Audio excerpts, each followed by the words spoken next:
some more people may still trickle in. So our second topic of this series is on real, complex, and imaginary trade-offs. So Richard, yours.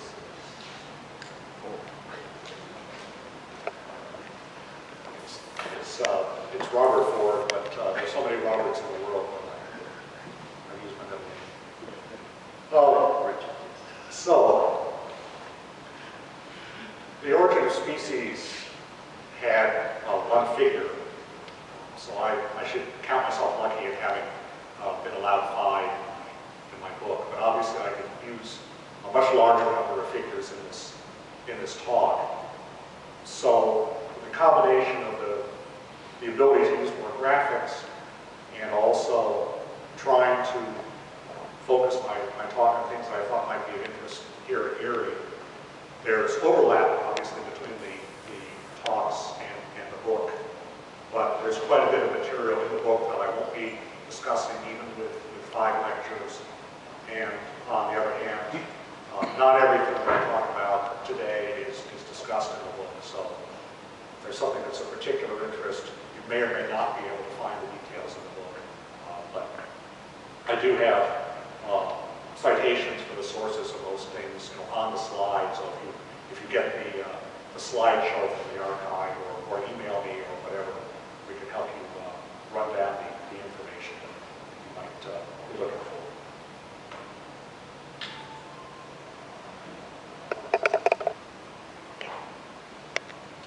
So I'm talking for the next 3 lectures about evolutionary trade-offs. I'm defining these as a trait that's beneficial to an organism's Darwinian fitness in some context, but negative in some other context. So it might be, for example, adaptation to one set of conditions that would give maladaptation to another set of conditions. Or it might be something like a trade-off between different components of fitness. For example, there's often a trade-off between longevity and reproduction, both of which obviously contribute to fitness.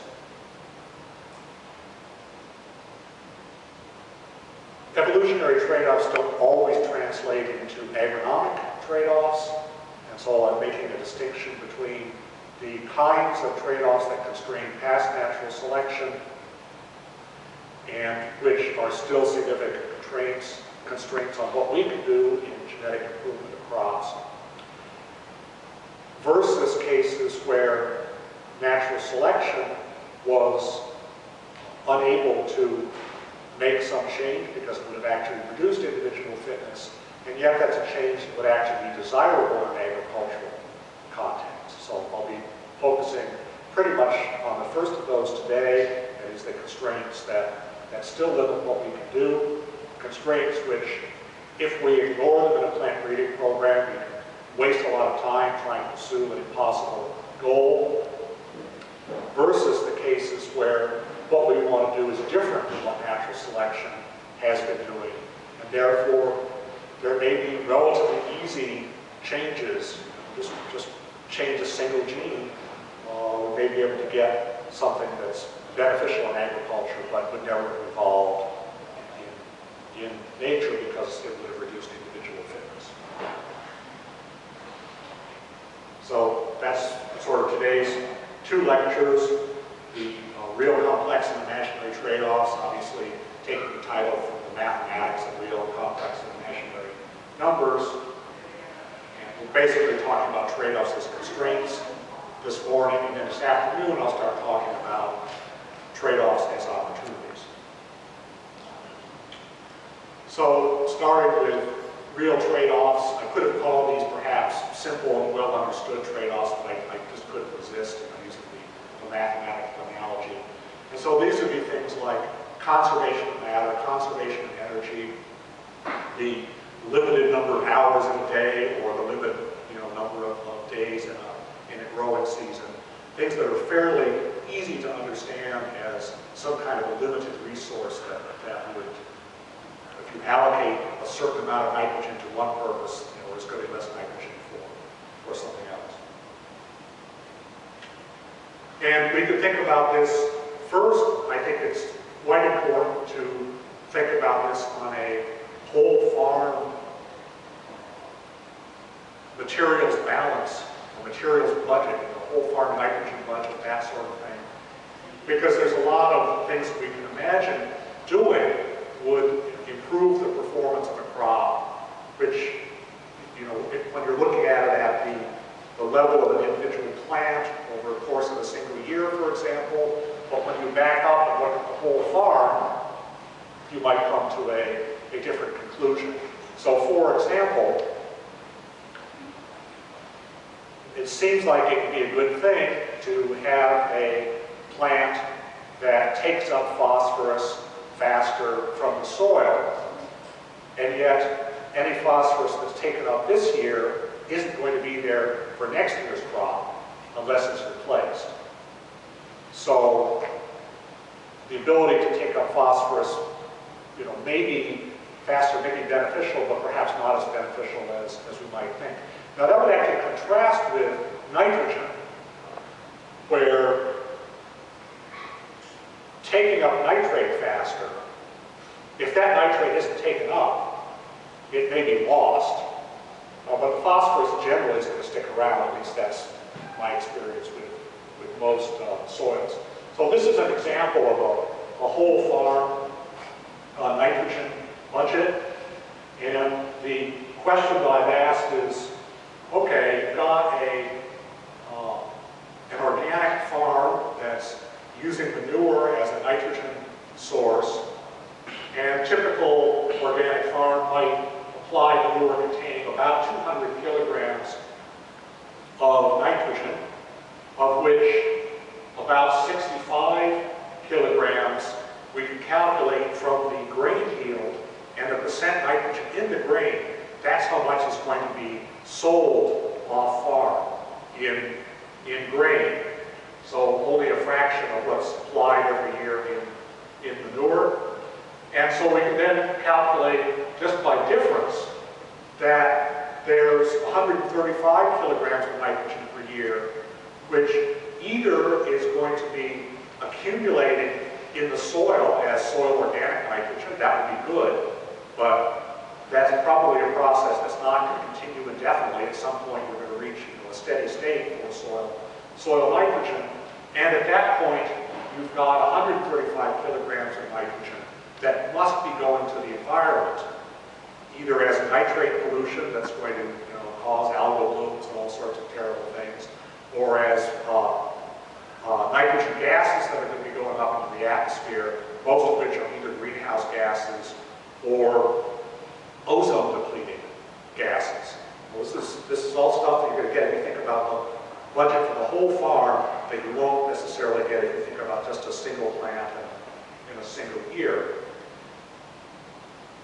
There was one of the papers that I read in comparing to this was comparing the yields here at Erie with work in China. I remember Ken Castman was one of the authors, and some other people perhaps in the audience. And I noticed that the Chinese study they put on, I think they said 20 tons of manure per hectare. So that's even more than, this is,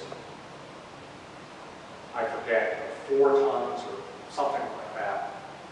Maybe somebody could do the calculation in their brain. But this is based on a typical rate for organic farms in California. And so the question is, where does the nitrogen in that manure come from? Well, originally it comes from the nitrogen in the grain that was eaten by the chickens that made the manure. And to get that much grain, you would need about 4 hectares of corn. So for every hectare of organic corn, you need 4 hectares of conventional corn as a manure source. And the nitrogen source for that corn would be synthetic fertilizer at 480 kilograms of nitrogen. So we have a situation here where we have this organic farm, but it's really, it's performing a valuable service both in providing food and in absorbing manure that might otherwise, you know, end up in the river and causing pollution and so on. here, only a fraction of the nitrogen is causing pollution. But it's dependent on being embedded in this system with conventional farmers applying nitrogen fertilizer. And if we think about trying to have the whole region farm organically, then we've got a problem because we don't have all this. Where do we get this corn to feed this hectare of corn is not enough corn to feed the chickens to produce the manure to support its own nitrogen needs. And you could do similar kinds of analyses for phosphorus, for example. Here's another example of a trade-off, again based on conservation of matter. We have these very successful submergence tolerant varieties developed here which survive short-term submergence. And the way they do that is in response to flooding-induced ethylene, basically go dormant, conserve resources rather than using those resources for growth. Because that's the trade-off. You can use non-structured carbohydrate and so on to grow as fast as possible and try to get above the water. But if you don't make it, you're going to die. Or you can use those resources more conservatively, just keep metabolism going at a high enough rate to survive and wait for the water to subside. And I've often wondered, now you see people talking about, well, this species or this variety has much greater seedling vigor. And I look at what, how can there be these big differences in seedling vigor? Hasn't natural selection been selecting for seedling vigor for hundreds of millions of years? Why do we have these varieties that have so little seedling vigor relative to something? Why haven't they been outcompeted by the ones with greater seedling vigor? So I'm wondering, somebody might know if this is true, I'm wondering if what seedling vigor really is willingness to use up all your reserves quickly. A high-risk, high-reward strategy, as opposed to a more conservative strategy of let's use those resources more slowly, and then if something comes in and bunches off my first leaves, I haven't used all my non-structured carbohydrate and nitrogen. I can try again.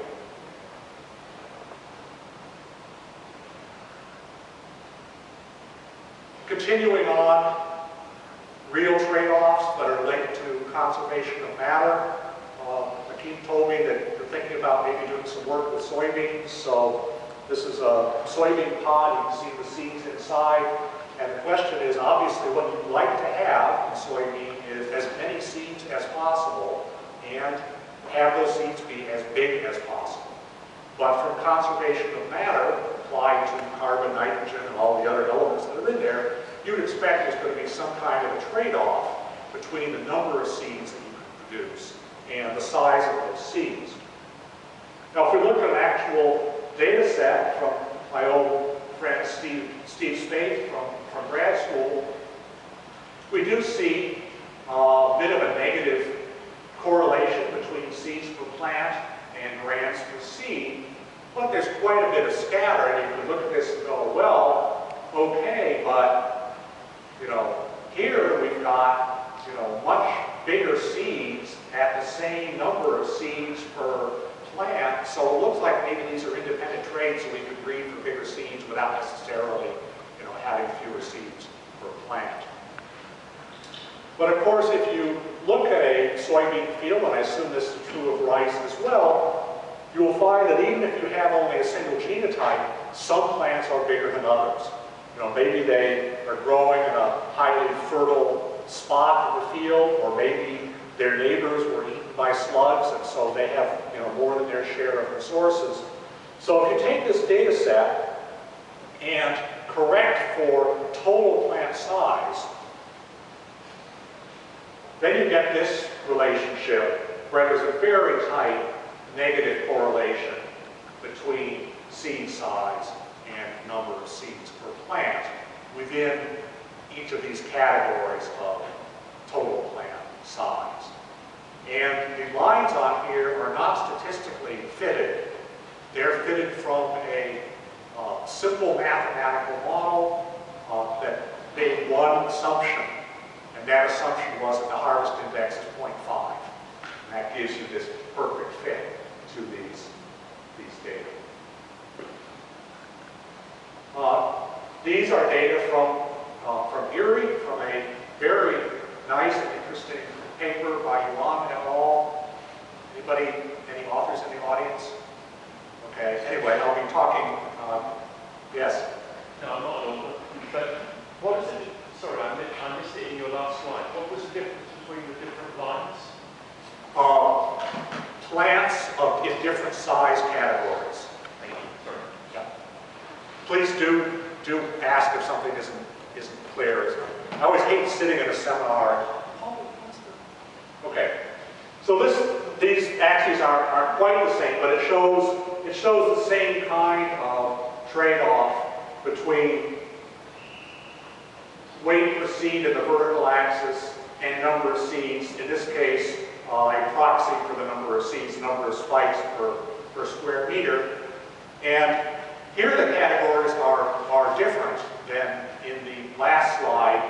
Here these groups are, this is one growing season, this is another growing season, and this is a third. So there are three different growing seasons, data from that paper.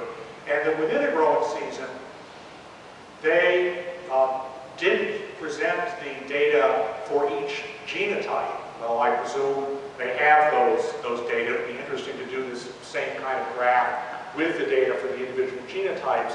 But they presented means for three categories of genotypes, which were the check varieties, the varieties selected using an idiotype approach, that is selected for particular traits, genotypes selected based on yield rather than specific traits, and genotypes selected for a combination of high yield and adherence to the target or genotype traits. Anyway, we can see the kind of trade-off that would be predicted from conservation of matter.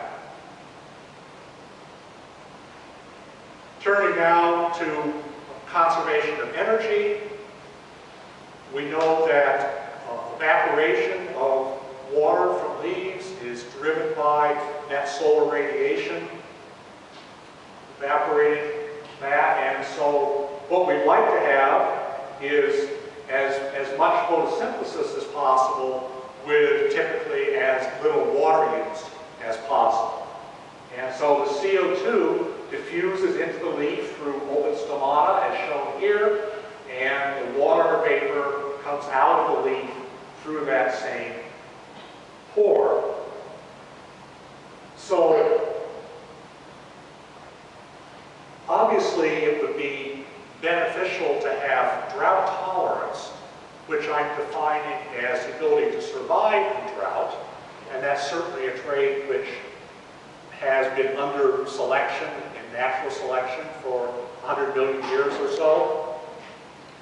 But in agriculture, we don't really, unless we're talking about an orchard or something like that, just having our plants survive isn't really enough. We actually want them to grow and produce grain. And so a more important measure is the water use efficiency, that is how much grain is produced divided by the amount of water that's consumed. And so you can decrease water use by closing the stomata as shown here, but that inevitably reduces photosynthesis as well because not as much CO2 will diffuse into the leaf. Furthermore, evaporation of water from the leaf is very important to keeping the leaves cool. And so if you close the stomata and shut off that water loss, the leaves are going to heat up a bit, and that will then increase the water loss even through closed stomata. The hotter the leaf, the higher the water vapor concentration inside, and therefore the greater the water diffusion out into the atmosphere. So another approach to reducing water use is to actually reduce the amount of solar radiation load on the leaves, and that's what we see here with maize, where under drought stress, the leaves are rolling up, reducing the amount of solar radiation they absorb. I understand that some rice cultivars do this as well, and so there you avoid this heating, reduced water loss, but a leaf which is rolled up is not capturing as much light for photosynthesis, and so again, in reducing water loss, you're also reducing photosynthesis.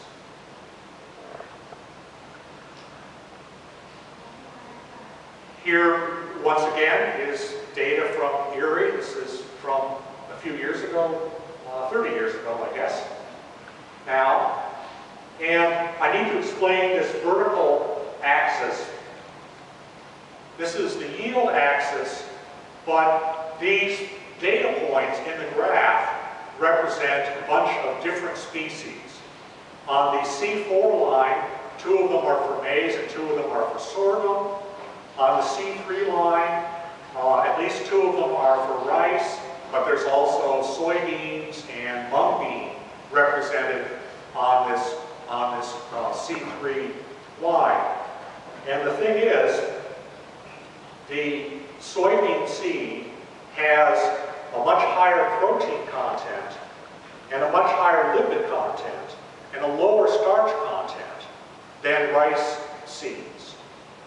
And if you look at the biochemical pathways, as Chris Penny DeVries did some years ago, leading to these various seed components, you'll see that it takes twice as much or more grams of glucose to make a gram of protein or a gram of lipid as it does to make a gram of starch.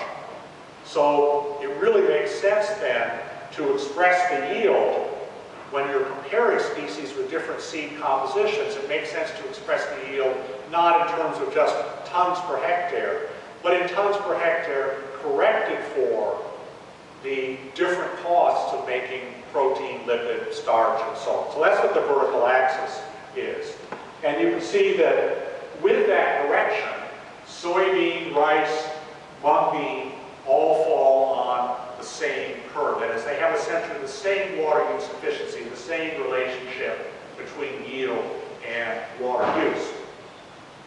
There is a big difference between the C3 and the C4. One thing that's interesting,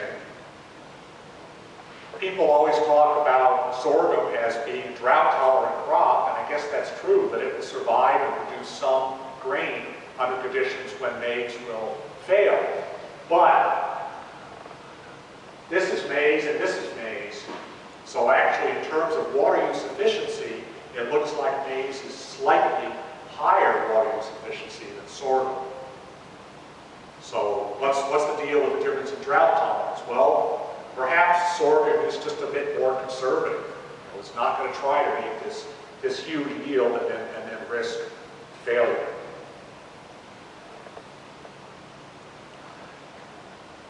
So I just talked about the higher energy cost to a plant of making protein rather than starch.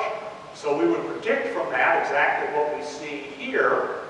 That is, if we graph a bunch of cultivars, these are cultivars developed over a period of decades, so quite a bit of genetic advance over that time, points a cultivar.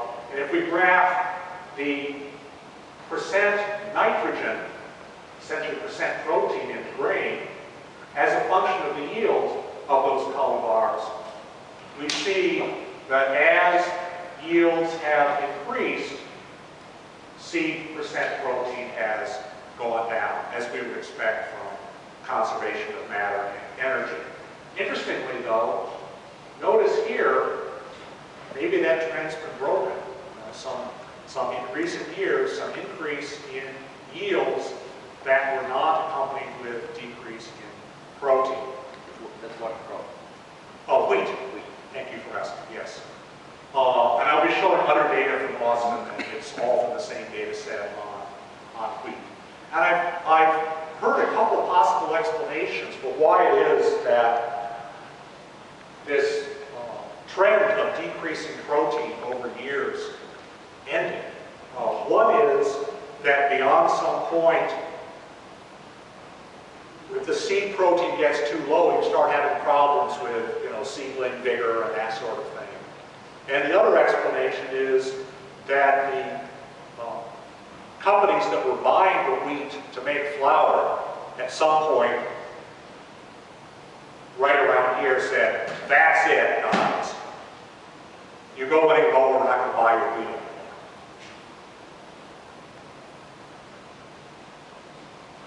These are data for maize. The percent protein over the years of introduction. So it's the same kind of data set that I showed for wheat. Much larger number of genotypes, and we see this negative trend in percent protein as yields were greatly increasing over this period. These are data for triticale from CIMMYT. I haven't actually seen a published source of this, so this is off an old abandoned website which nobody's taken down yet. And they made quite impressive progress in increasing the yield of triticale. Now, you often see these yield graphs where the horizontal axis is, 5 tons per hectare or something like that. And so, an increase of 1 ton per hectare looks like a big deal, but this is 0, so big increase in yield, but it was accompanied by a decrease in percent protein. So what I've done in the next slide is to say, okay, given the difference in the cost of the metabolic cost of making protein versus making starch, how much yield increase would they have gotten if they had held protein constant? And that's this solid model line. So you can see that the decrease in protein explains a fraction of the yield increase, but that there was a substantial increase in yield even with correction for percent protein.